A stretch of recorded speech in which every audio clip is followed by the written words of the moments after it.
بسم اللہ الرحمن الرحیم۔ السلام علیکم بیٹا، کیسے ہیں آپ؟ امید ہے اللہ تعالیٰ کے فضل و کرم سے آپ خیریت سے ہوں گے۔ جی بیٹا، ہم باب صوم سیرت طیبہ کا سبق نمبر 1 فتح مکہ پڑھ رہے ہیں۔ بیٹا، چونکہ مکہ مشرکین بلکہ اسلام مخالف تمام طاقتوں کا سب سے اہم اڈا اور سب سے مضبوط قلعہ اور مورچہ تھا، اور مخالفین اسلام کی اصل حمایت اور پشت پناہی یہیں سے ہوتی تھی، اور اسی وجہ سے ان کے حوصلے بلند رہتے تھے۔ اس بنا پر اس شہر کی پسپائی اور اس شہر پر مسلمانوں کا قبضہ تاریخ اسلام میں ایک اہم باب ہے، جس کے بعد یہ بالکل مسلم ہو گیا کہ اب یہاں بت پرستی کا کوئی وجود باقی نہیں رہ سکتا۔ جی بیٹا، اب آتے ہیں سبق کی ریڈنگ کی طرف۔ تو بیٹا، آج ہم پڑھیں گے فتح مکہ کے نتائج۔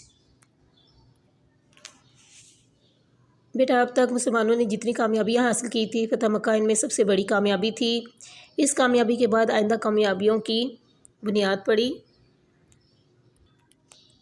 بیٹا، عرب کے دوسرے قبیلے بھی فتح مکہ اور قریش جیسے بڑے قبیلے کے اسلام لانے کے منتظر تھے، اور جس وقت مکہ فتح ہوا اور قریش مسلمان ہو گئے تو ہر طرف سے قبائل کے نمائندے یکے بعد دیگرے دائرہ اسلام میں داخل ہو گئے۔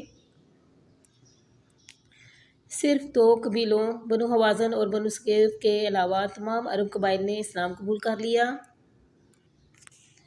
اور 2 سال کے اندر اندر پورا عرب حتیٰ کہ یمن بھی اسلامی سلطنت کا حصہ بن گیا۔ مکہ کو عرب میں بیٹا بہت ہی اہم حیثیت حاصل تھی۔ مکہ اہل عرب کا سیاسی، مذہبی اور تمدنی مرکز تھا، یعنی جتنی بھی سیاسی سرگرمیاں ہوتی تھی، مذہبی سرگرمیاں ہوتی تھی اور تمدنی، یہ ساری کی ساری اہل عرب میں مکہ میں ہی ہوا کرتی تھی۔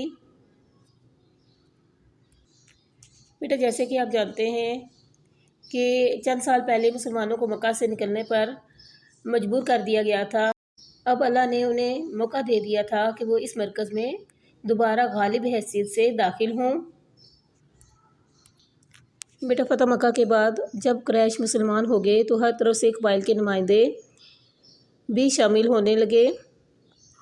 ان سب نمائندوں نے آپ صلی اللہ علیہ وآلہ وسلم کی خدمت میں حاضر ہو کر آپ صلی اللہ علیہ وآلہ وسلم کی اطاعت کا اعلان کر دیا۔ مشرکین مکہ کی اس ذہنی تبدیلی سے پورے عرب کا متاثر ہونا ضروری تھا، لہٰذا جب یہ لوگ مسلمان ہو گئے تو دور و نزدیک کے قبائل پر بھی ان کے گہرے اثرات مرتب ہوئے، اور وہ لوگ بھی مسلمان ہو گئے۔ اس طرح حضرت ابراہیم علیہ السلام اور حضرت اسماعیل علیہ السلام کا بنایا ہوا اللہ کا گھر، جو کہ کفر و شرک کا مرکز بنا ہوا تھا، بت کدہ بنا ہوا تھا، آپ صلی اللہ علیہ وآلہ وسلم نے فتح مکہ کے بعد سب سے پہلے کعبہ کو ان بتوں سے پاک کیا۔ اس طرح بیت اللہ پھر سے توحید اور ہدایت ربانی کا مرکز بن گیا۔ بیٹا، فتح مکہ کے بعد بے شمار لوگ گروہ در گروہ اسلام میں داخل ہونے لگے، اور بیٹا جنگ حنین اور جنگ طائف جو کہ فتح مکہ کے بعد ہوئیں، قبیلہ ثقیف جس کی حیثیت طائف میں وہی تھی جو مکہ میں قبیلہ قریش کو حاصل تھی، اس طاقتور قبیلے کے نمائندے بھی رسول اللہ صلی اللہ علیہ وآلہ وسلم کی خدمت میں پہنچے، اور اسلام قبول کرنے کے لیے انہوں نے کچھ شرائط رکھی، لیکن آپ صلی اللہ علیہ وآلہ وسلم نے ان میں سے کوئی بھی شرط ان کی قبول نہ کی، جس کے بعد وہ لوگ بھی بغیر کسی شرط کے اسلام لے آئے، جو اسلام کی پیش رفت کے لیے ایک بڑی کامیابی تھی۔ جی بیٹا، ایکسرسائز میں سے کوشچن دیکھیں، فتح مکہ کے نتائج کا جائزہ لیجئے۔ جی بیٹا دیکھیں، اس کوشچن کا آنسر یہاں سے لے کر یہاں تک ہے۔ جی بیٹا، آج ہم نے کوشچن نمبر 4 فتح مکہ کے نتائج کا جائزہ لیجئے یہ پڑھا۔ بیٹا، آپ نے اچھی طریقے سے سبق کو یاد کرنا ہے۔ اللہ حافظ۔